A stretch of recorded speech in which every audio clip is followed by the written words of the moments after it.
Paddy walks into a bar, sits right down at the bar counter, and he starts drinking whiskey.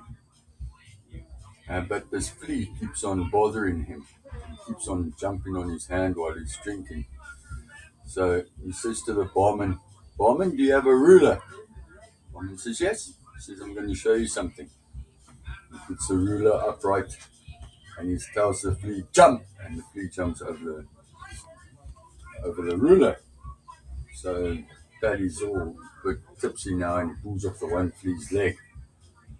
And he says to the flea, jump! And the flea still jumps over the ruler.